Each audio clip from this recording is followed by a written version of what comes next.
Ya, oke guys, balik lagi sama gue ya, karena data gak bisa bohong ya. Oke, hari ini tuh Senin ya, udah Senin, tanggal 9 September 2024 ya. IHSG Jumat dalam posisi eh, naik ya kemarin. Oke, oke.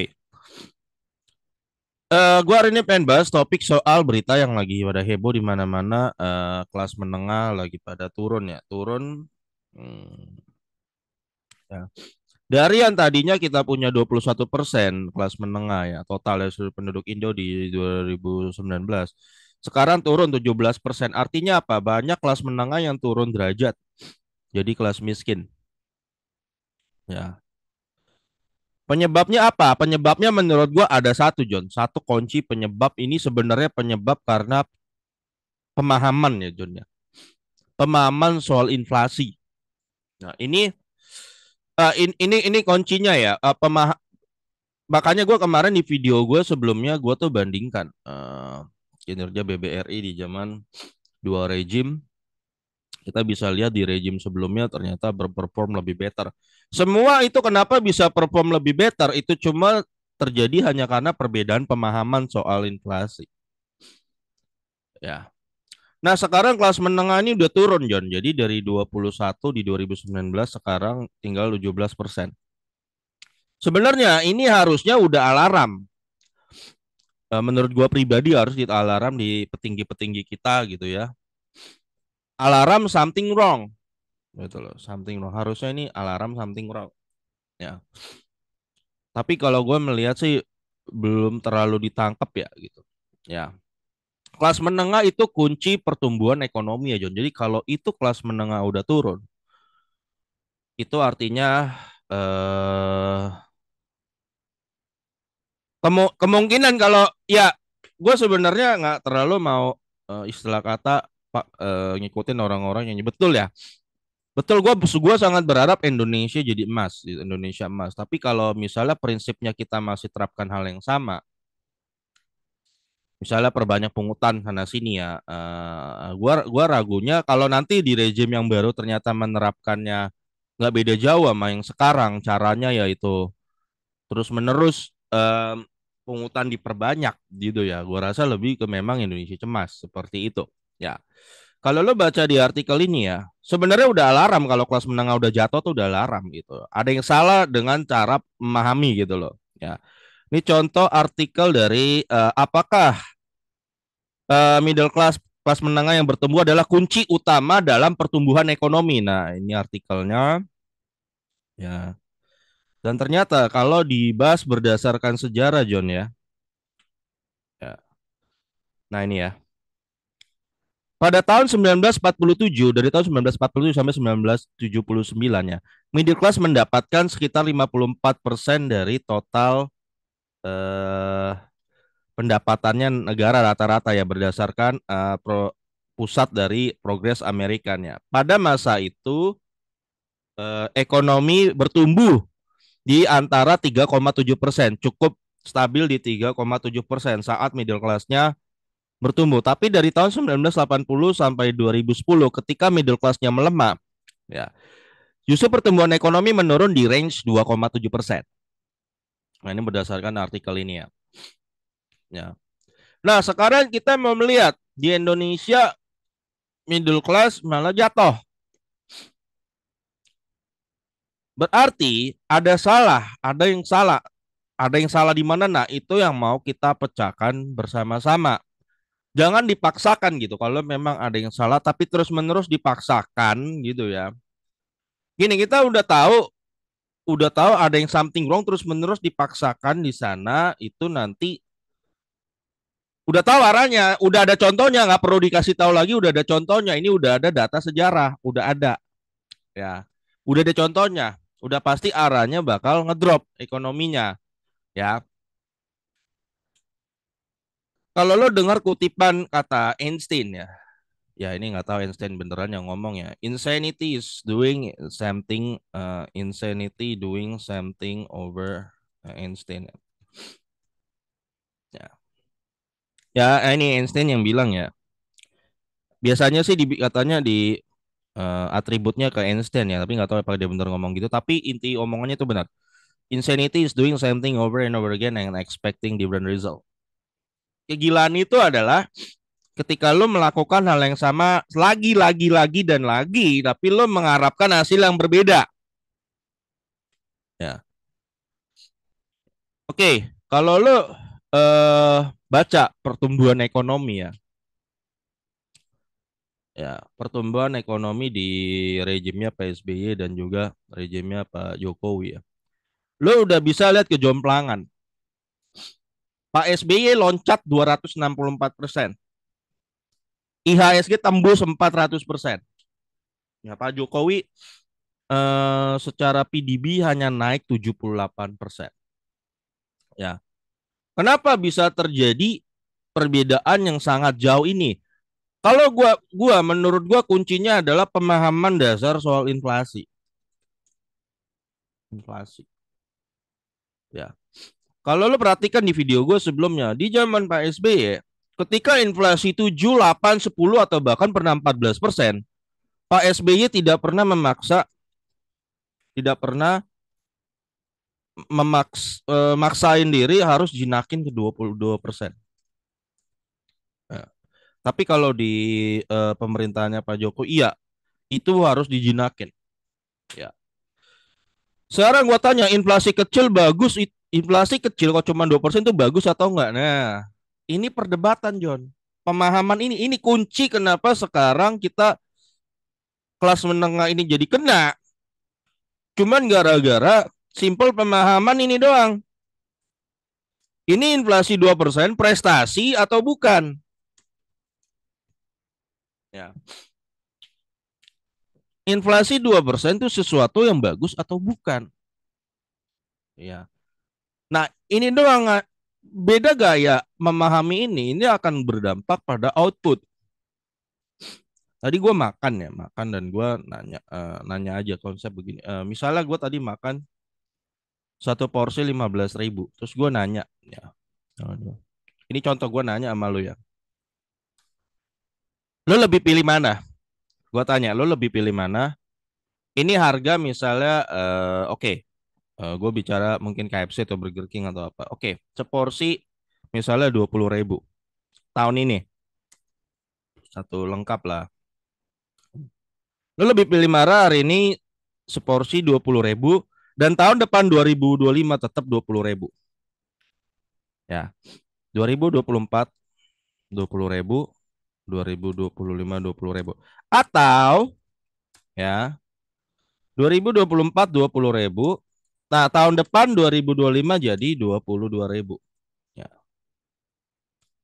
ya. Kebanyakan orang kalau ditanya dia pasti akan milih yang ini. Ya. Wah, kalau hari ini 20.000, 2024 kita berharap 2025 tetap 20.000. Kebanyakan orang senangnya di sini. Kalau gua lebih senang di sini. Kenapa? Karena ketika dia jadi 20 ke 20.000 artinya ada permintaan meningkat. Artinya daya beli menguat. Ketika lo melihat tahun ini 20.000 dan tahun depan 20.000 itu terjadi stagnan daya beli. Memang inflasinya mengecil, inflasinya kecil gitu loh. Ya, tapi itu ada terjadi, itu harus dibayar dengan daya beli yang melemah, John. Nah, itu jadi masalahnya kenapa sekarang kelas menengah ini ngedrop? Karena hanya pemahaman ini apakah benar inflasi itu harus 2%. Nah, oke, yang banyak orang nggak paham itu ya, cara ngejinakan inflasi. Ya, kalau lu menanya pada The Fed, cara menjinakkan inflasi, caranya adalah hajar kaum pekerja. Jangan sampai mereka pegang duit. Caranya apa? Naikin suku bunga, perbanyak pajak, supaya kaum kelas menengah itu pekerja yang nggak ada duit. Ketika nggak ada duit, mereka nggak belanja. Ketika nggak belanja, harga stabil. Gitu, John. Nah, itulah yang dikritik oleh si Robert Paulin ya. Jadi gua ngomong nih ada dasarnya, John ya. Ada dasarnya. Eh, mana tadi tuh? Robert Paulin ini profesor ekonomi juga di Amerika Serikat yang nggak setuju sama caranya The Fed jinakin inflasi. Kayak begitu caranya ya. Ya. Ya nanti nanti gua akan ke arah sana, yang penting gua bahas ini dulu ya. Misalnya gini, harga itu naik John, inflasi itu naik kayak begini. Lu inget lebaran ya? Ketika lebaran itu kan orang dapat THR rata-rata 2 kali gaji, betul ya? Nah, ya, inflasi itu terjadi gini. Ketika pada bulan itu orang dapat THR 2 kali gaji, mereka rame-rame belanja dong karena banyak duit. Menurut lo mereka bakal masalahin nggak kayak yang bakso yang tadi 15.000 tiba-tiba warung pada naikin 20.000, naik sekitar 20%. Sorry, 30% lah. Ya, 30%. Terjadi inflasi 30% di hari Lebaran, misalnya bakso 15.000. Menurut lo orang yang tadinya lagi pegang 2 kali UMR nih gaji THR, menurut lo mereka keberatan nggak bakso 20.000? Nggak keberatan ya. Nggak. Karena mereka pegang banyak duit, ya slow aja lah. Nah, inilah ya. Jadi meskipun baksonya naik terjadi inflasi 30%, ya, tapi orang ada duit, mereka slow. Ya. Nah, pemerintah kebanyakan pemerintah dunia ya yang adopsi gaya-gayanya The Fed, inflasi harus 2%. Ketika dia melihat masyarakat inflasinya misalnya kemarin kita sempat 5%, ya termasuk kebijakannya Pak Jokowi ya. Nah, jadi ini John, ini dark truth-nya lo harus ngerti gitu loh. Kenapa harus dijinakin 2%? Ketika banyak pemerintah dunia melihat melihat inflasi di atas 2%, ya, ya misalnya 5% lah, ya, 5%. Nah, menurut mereka banyak, tergantung orangnya ya, tergantung rejimnya, tergantung pemerintahannya. Menurut beberapa rejim gitu ya di dunia, ini bahaya. Nah, jadi mereka berpikir gimana caranya biar inflasi 5-10% ini kita jinakan ke sini. Nah, ini yang serem, John. Nah, supaya harga tidak naik dengan kencang. Cara naikinnya adalah ya, pertama meningkatkan suku bunga supaya lo bayar cicilan lebih gede, gitu. Betul nggak? Kalau lo bayar cicilan lebih gede, otomatis lo nggak belanja kan? Nggak, kalau orang nggak belanja, pasti harga akan turun. Demikian juga ditambahkan lagi misalnya pungutan, pajak dulu lah, pajak digedein gitu. Misalnya PPN 12%, dinaikkan lagi. Ya, apalagi banyak misalnya mungkin tapera, betul. Nah sekarang yang terbaru, tapera kemarin apa? Asuransi wajib, ya asuransi wajib, enggak. Nah yang terbaru adalah pensiun wajib. Nah John, jadi lo tangkep ya arah-arahnya, udah tangkep ya. Ya. Nah tujuannya adalah supaya ngekill, jaga inflasi. Nah jadi ketika bansos dicetak 500 triliun, bansos kan ya kemarin ya, betul kan, bansos 500 triliun. Ya, bansos. Jadi gini, John. Bansos ini kan sasarannya rakyat kecil. Ya, kelas menengah, kelas miskin lah. Ya, kalau lo tahu porsinya kita sekarang, ya. Nah, ini ya.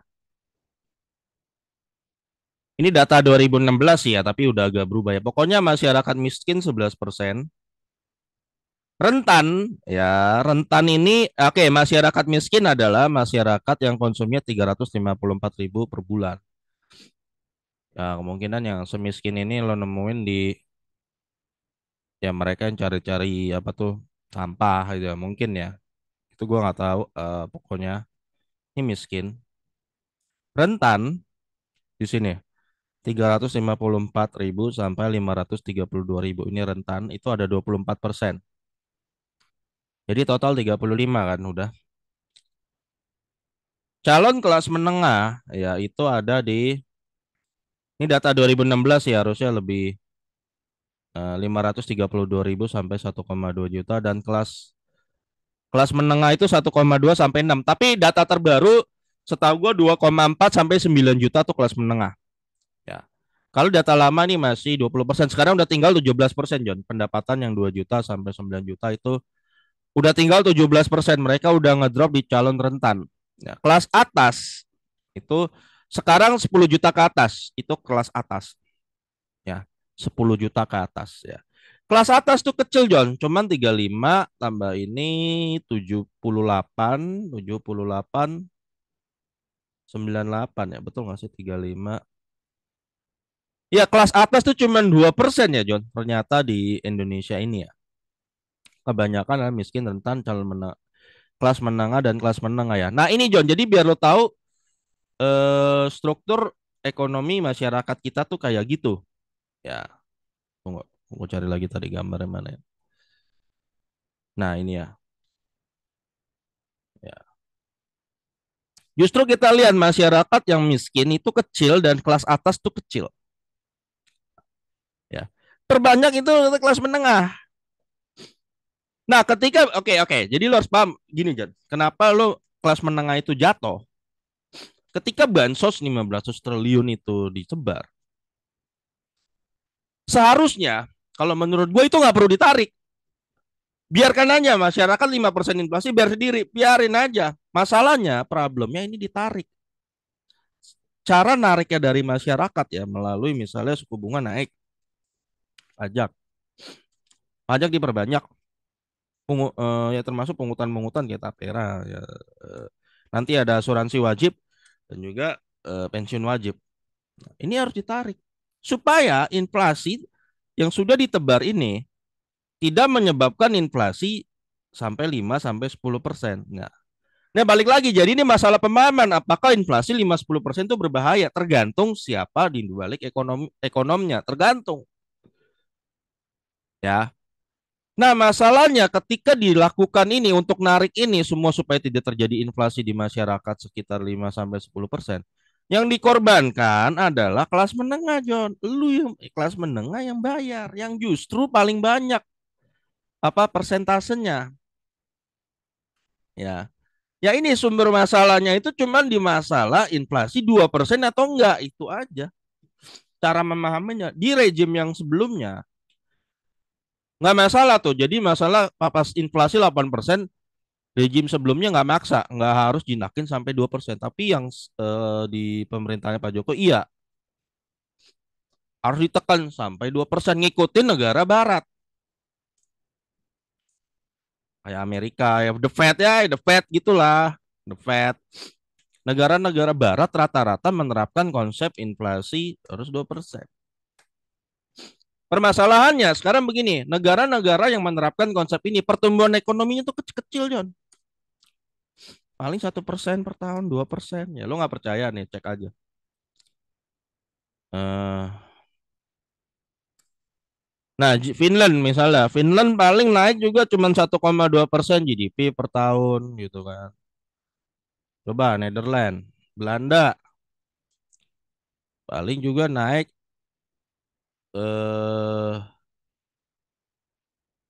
berapa nih? Nih 1,9% ya. Naiknya lambat-lambat, John. Ya, terus apa lagi? Germany, Jerman. Ya juga naiknya malah 0,2 doang tahun ini ya, tahun lalu 1,3 ya. Apalagi Sweden itu ya, Swedia. Yang dijadikan role model adalah negara seperti ini. Kalau menurut gua kurang tepat.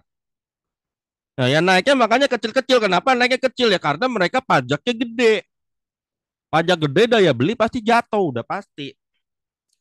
Tergantung lo mandang sudut pandangnya gimana ya. Pertanyaannya output dari paham seperti ini ya hanya input paham seperti ini, outputnya ya hanya seperti ini. India melakukan ini nggak? Coba aja lo cek inflasi ini ya 5%-an. 5, 6. Dibiarin sama pemerintahnya. Dibiarin. Ya hasilnya India kita bisa lihat jadi jauh lebih bertumbuh. Nah, buat takutnya ya kita mau konsep ala negara-negara barat ya. Yang kita tahu output dari kebijakan itu paling pertumbuhan GDP lu pasti kecil. Pasti kecil. Sedangkan kita punya target mimpi 7%. Ya makanya target mimpi 7% nggak kesampaian kan. Ya karena apa? Menurut gua ketika lu udah tebarkan bansos itu lo harus tarik lagi dan yang lo korbankan adalah rakyat menengah, kelas menengah. Padahal kelas menengah inilah roda penggerak ekonomi, John. Ya kalau lo baca nih artikel misalnya Why Middle Class is Important gitu kan. Oh, banyak ya. Kunci lah pertumbuhan kelas menengah ini kunci. Ya.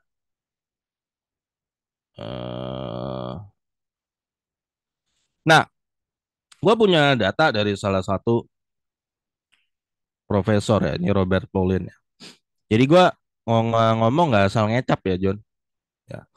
Dia sendiri yang bilang target inflasi 2% itu justru menghancurkan pertumbuhan ekonomi. Mau nggak mau gue telah baca tulisan dia juga gue sepakat gitu. Ya. Jadi gue nggak asal ngecap nih John ya. Robert Paulin ini profesor ya ekonomi itu. Jadi di kalangan profesor itu juga ada perbedaan pendapat John ya. Ya gue nggak asal ngecap ya. Jadi ini orangnya ada ya ya. Lu bisa cek sendiri tulisan-tulisannya dia siapa nih. Ya, dia profesor ya. Ya, ekonom Amerika dan profesor ya. Jadi gua ngutip bukan ngutip tulisan orang orang random gitu, nggak jelas analisanya gitu ya. Ini ada orangnya, dia bilang target inflasi 2% itu justru menghancurkan ekonomi loh, dia bilang. Tunggu, mana sih tadi itu artikel? Bentar ya. Menghancurkan ekonomi. Mana? Bentar, John. Bentar. Di mana kata tadi itu artikelnya dia? Eh, Oh hilang ya. Ya pokoknya gitulah ya. Target inflasi 2% itu menghancurkan ekonomi. Ya dia bilang ketika eh ketika ada sebuah inflasi gitu John, inflasi itu gede dan cara lu ngobatin inflasinya itu lu menghancurkan daya beli. Itu sama aja lu ngobatin pasien dengan cara membunuh pasien itu. Ini yang ngomong dia nih. Ini salah satu artikel tulisan dia nih Robert Paulin ya. Ya. Itu juga pemahaman yang dimiliki oleh The Fed. Ya, The Fed tuh memiliki pemahaman ya. Eh The Fed mengatakan para kaum pekerja harus mengorbankan daya belinya untuk mengkat inflation. Itulah ya inflasi. Itulah yang dilakukan sekarang. Supaya inflasi tetap stabil 2%, ya. Kaum pekerja ini harus di-cut daya bargaining powernya, ya. Ekonom Robert Paulin tidak sependapat. Inilah alasannya karena dia nggak sepakat, John. Ya makanya dia bikin artikel gede-gede. Why inflation target inflation 2% itu harm ekonomi ya. Nah yang tadi gue mau sampaikan adalah dia ngasih data. Ya dia ngasih data. Aduh gimana lagi ya, ntar ya. Dia ngasih data bahwa justru bentar. Dia ngasih bahwa justru ekonomi ya bekerja lebih baik saat inflasi ada di range 5 sampai 10%. Ya. Saat inflasi ada di angka 5 sampai 10% di saat itulah ekonomi perform better. Ya, ini kali dia. Nah, ini dia ngasih data. Nah, di sini ya. Saat kinerja tertinggi, ekonomi GDP bertumbuh. Ya, ini menurut datanya dia yang dia kumpulkan. Di saat inflasi ada di range 5 sampai 10% di saat ini. Nah, inilah yang terjadi di zaman Pak SBY. Ini fakta loh, kita ngomong fakta aja ya, ngomong fakta aja. Pak SBY inflasi itu tinggi-tinggi, tapi Pak SBY tidak berniat jinakannya ke 2%. Hasilnya, hasilnya ya, hasilnya ekonomi GDP-nya Pak SBY meningkat 264%. Ini hasil loh, kita bicara hasil aja, data dan hasil gitu kan. Kita mau ngotot-ngotokan, gini loh, maksud gua kita mau ngotot-ngototan teori mana yang benar, tapi pada akhirnya adalah hasil yang berbicara. Betul nggak? Kalau kita melihat suatu hasilnya ternyata kita bandingkan kinerja ya ternyata hasilnya lebih better yang lama. Kenapa kita harus tetap keep yang di sini gitu. Nah, itu gua ya poin dari sini ya kalau menurut gua kalau nanti di rejim baru ini terus keep yang ini teknik yang sekarang ya soal jinakin inflasi itu sampai 2%. Percaya itu data menunjukkan bahwa kinerja yang ini tidak pernah melampaui yang ini per tahun nggak pernah. Ya, itu didukung sama statement dari profesor yang tadi. Didukung ya. Sekarang kita lihat kita praktekin di Indonesia kita lihat sangat mendukung. Nah, kalau udah tahu bahwa ternyata performnya kurang better dan kalau nanti di rejim selanjutnya masih diteruskan ya udahlah. Ya udah ya, bukan bisa jadi Indonesia cemas gitu loh. Nah, itu John ya, semoga namanya paham ekonomi. John. Nah, itu masalahnya cuma dari ini doang John, pemahaman apakah inflasi 2% itu beneran bagus atau enggak. Nah, ini kan udah dikasih data. Salah satu profesor ekonomi US nggak sepakat. Malah kata menurut dia ekonomi baru bekerja well kalau inflasi 5 sampai 10%. Dibuktikan waktu kita di zamannya Pak SBY. Perform better lah, perform better. Nah, sekarang masalahnya jangan sampai kita punya mimpi besar gitu ya. Target ekonomi 8%. Ini kan rejim yang baru ya. Ya, ini kan target ekonomi gede dong. Bahkan Pak Harto aja mentok cuma sampai 7%, Pak Soeharto. Kita mau target ekonomi sampai sini, tapi yang dilakukan tetap sama. Lu hajar kelas menengah dengan berbagai macam pajak dan pungutan. Gua rasa ya balik lagi ke kutipannya Einstein, insanity is doing something over and over again, but you expecting different result. Kegilaan, lu melakukan hal yang sama berulang-ulang yang lu udah tahu hasilnya.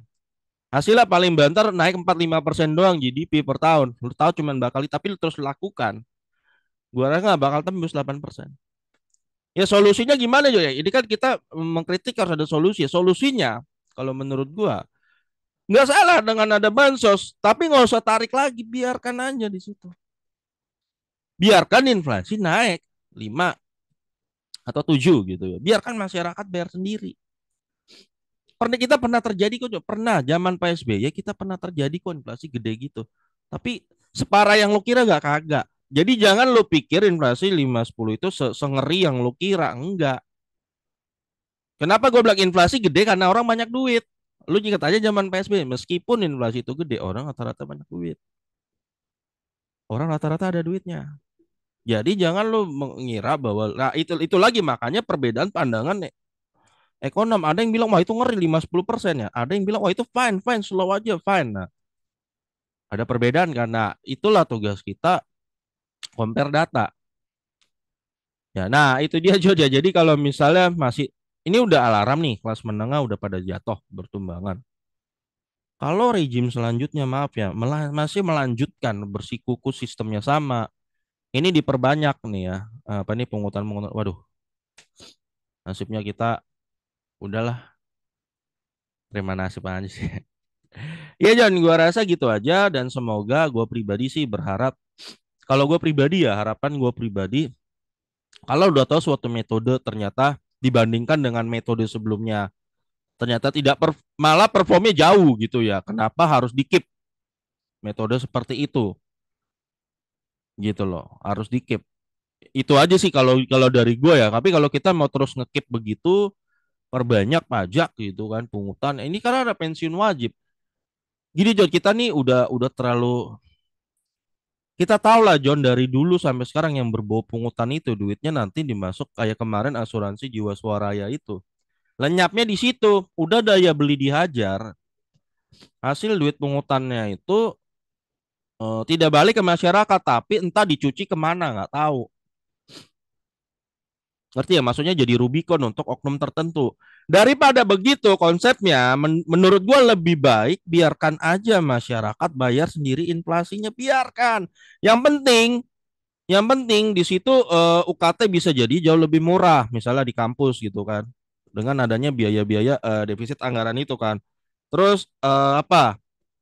UKT bisa jadi jauh lebih murah, ya bahkan sekolah mungkin gratis, ya kesehatan gratis. Ya nggak masalah inflasi 5-10%, yang penting semuanya itu ada. Nggak masalah biarkan masyarakat bayar sendiri. Nah, tapi gue juga tujukan kepada masyarakat satu lagi nih. Tipe masyarakat satu lagi adalah maunya inflasi kecil, tapi semua serba gratis. Itu nggak ada, John. Nah, ini itu juga yang gue mau tujukan ke masyarakat yang satu lagi nih. Maunya nggak ada inflasi, tapi pengen semua serba gratis. Nggak bisa, John. Kita harus maju jadi dewasa. Ketika lu pengen namanya kuliah gratis, sekolah gratis, ya nggak, kesehatan gratis, ya semua apa-apa gratis itu ya. Dan lu nggak mau bayar dalam bentuk inflasi gitu ya, nggak mau bayar gitu ya. Harusnya lu jadi warga keterlaluan juga, John. Keterlaluan lu kasih tugas impossible ke pemerintah kayak gitu. Dan lu harus fair juga. Jadi kalau lu maunya ini semua nanti gratis tanpa harus gedein pajak gitu ya. Lu harus terima bayar inflasi. Itu juga John. Jadi gue berharap masyarakat kita juga dewasa dalam memahami. Tapi betul John, kalau ini gue itu tadi ya, kita udah kelas menengah turun, tapi masih sibuk membahas pensiun wajib. Masih sibuk tapera, pensiun wajib, asuransi wajib. Waduh, nggak ngerti gue. Itu aja dah ya. Itu aja John. Jadi kalau gue mau secara jujur ngomong ya, kayaknya masih belum ngerti apa ya, belum udah ada alarm tapi masih terus dilakukan gitu. Kalau menurut gue nggak ngerti ya. Oke. Oke, sampai ketemu lagi di video gue berikutnya ya. Karena data nggak bisa bohong ya.